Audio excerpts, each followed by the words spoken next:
Kadapa TDP MLA మాధవిరెడ్డిపై ఆ party కార్యకర్తలు మరోసారి తిరుగుబాటు చేశారు. పార్టీకి సేవ చేసిన వారిని పక్కన పెట్టారని ఆరోపిస్తున్నారు. సీనియర్లు లేరు, తొక్కాలేదన్న ఎమ్మెల్యే భర్త శ్రీనివాసులరెడ్డి కామెంట్స్పై ఆగ్రహం వ్యక్తం చేశారు. ఇప్పటికే ఎమ్మెల్యే మాధవిరెడ్డిపై దేవుని కడప కార్యకర్తలు తిరుగుబాటు చేయగా తాజాగా ముస్లిం మైనార్టీ నేతలు కార్యకర్తలు ఎదురు తిరుగుతున్నారు. తిరుగుబాటు వర్గాన్ని కమలాపురం టీడీపీ నేత పుత్తా నరసింహారెడ్డి చేరదీస్తున్నారు. కడపలోని పెద్ద దర్గాలో ప్రత్యేక పూజలు చేసిన మైనార్టీ టీడీపీ నేతలు పుత్తా నరసింహారెడ్డి వద్దకు బయలుదేరారు. రోజు వర్గం తిరుగుబాటుతో ఎమ్మెల్యే మాధవిరెడ్డిపై వ్యతిరేకత పెరుగుతోంది. మాధవిరెడ్డి ఆమె భర్త శ్రీనివాసులరెడ్డి వంటెద్దు పోకట్లపై కూడా విమర్శలు వెల్లువెత్తున్నాయి.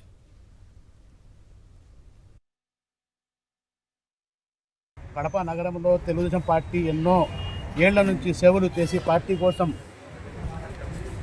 కోసం చాలా ఆస్తులు కానీ అన్ని పోగొట్టుకున్నాం మనమన్నీ. దాని గురించి మన కడప జిల్లాలో మన సీనియర్ పార్టీ తెలుగుదేశం పార్టీ నాయకులు ముస్లిం నాయకులకు న్యాయం జరగడం లేదు.